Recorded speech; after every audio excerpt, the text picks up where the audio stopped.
આ છે ગીરનું જંગલ અને ગીરની જંગલની વચ્ચે આવેલો ખજૂરી નેસ.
ઘરથી નો નીકળે બાકી આ દુઃખ પડે તે થાય બાકી ઘર તો ઘર કહેવાય ને માનો ખોળો કહેવાય. હા આ તો બધું બાળ બસાને બોલેથી માણાને વેદના બોલાવે દાના તો એ કીધું પણ છતાં અહીંયા હું કહું લમણો વાળવો જ પડે અને એમ થાય કાળુભાઈ. અત્યારે આપણે ઊભા છીએ ગીરના જંગલમાં અને આપ જોઈ શકો છો કે મારી પાછળ કઈ રીતે મહાકાય વૃક્ષો જમીનદોસ્ત થઈ ગયા છે. ઘણા બધા વૃક્ષોની ડાળીઓ કપાઈ ગઈ છે. તો આ વૃક્ષો જ જેનો મુકામ છે, જેમનું ઘર છે, એવા અસંખ્ય પક્ષીઓ, અનેક પ્રાણીઓ એમણે પણ આ તોકતે વાવાઝોડાની થપાટથી જાન ગુમાવ્યા છે. અને જે દ્રશ્યો આપણી સમક્ષ આવી રહ્યા છે એ બહુ હૃદયસ્પર્શી છે.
એ પ્રાણી અને સૃષ્ટિ નાશ થઈ ગઈ છે, બરોબર છે.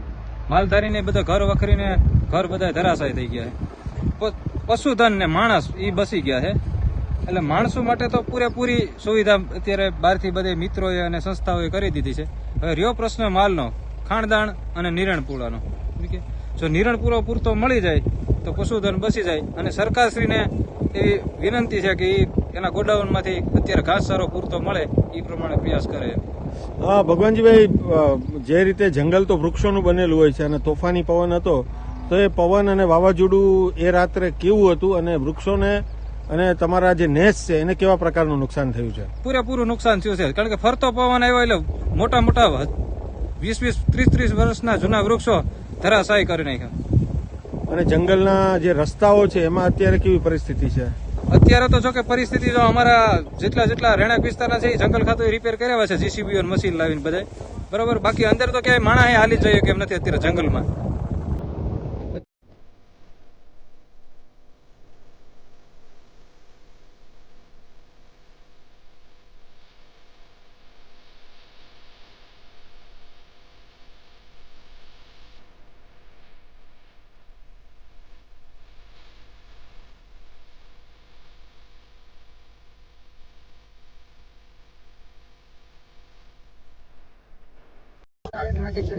આપણે વાત કરી રહ્યા છીએ મશહૂર લોકગાયક રાજભા ગઢવી સાથે, કે જેમનો જંગલ સાથેનો અને વન્ય સૃષ્ટિ સાથેનો જન્મથી જ નાતો છે. અને અત્યારે તોકતે વાવાઝોડાએ જે કહેર મચાવ્યો છે ત્યારે પોતાની જન્મભૂમિ અને જે ગીરનો ખોળો છે એમની મદદે આવ્યા છે અને અત્યારે મીંઢાનેશમાં આપણી સાથે વાત કરી રહ્યા છે.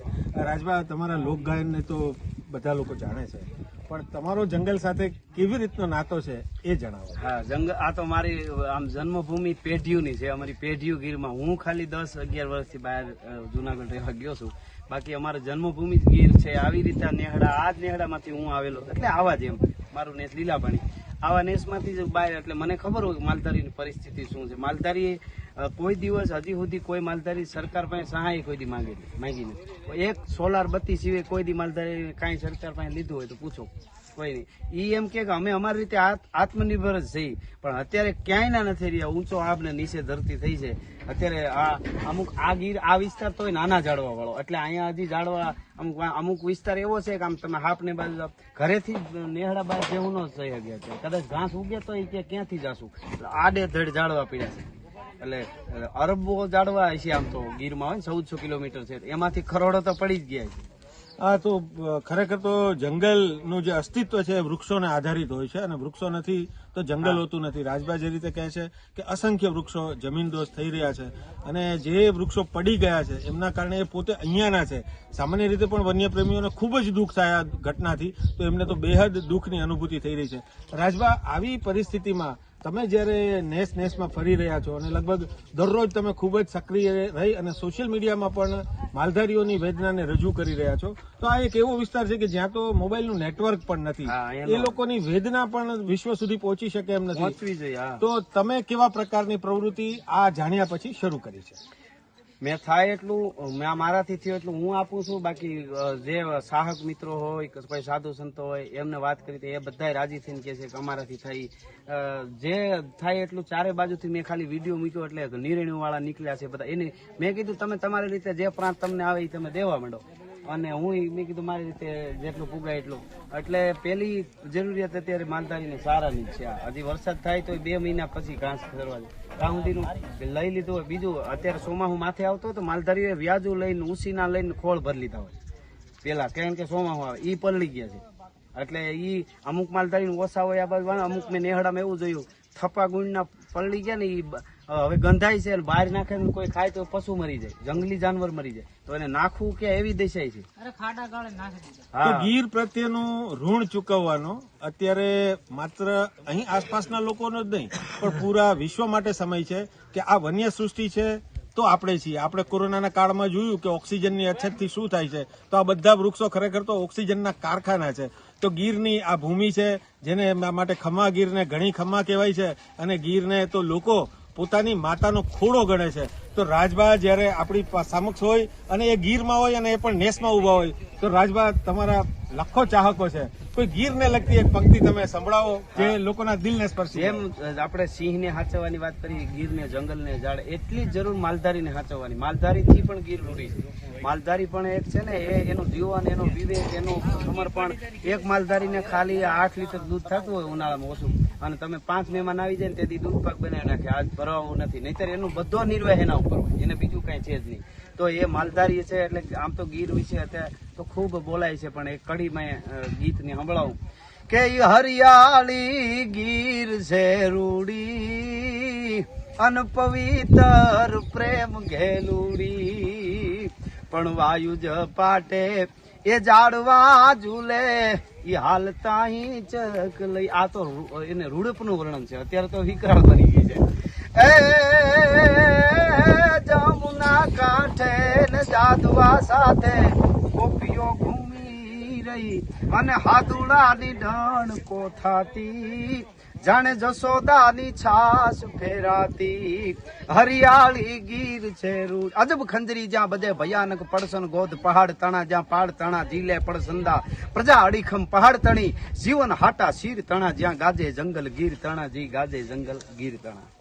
તો આ છે ગીરની ખુમારી, અને રાજભા જે રીતે દર્શાવી રહ્યા છે, તો આપણે આશા રાખીએ કે એ ગીરના નેસમાંથી આજે લોકોના દિલને જીતી રહ્યા છે.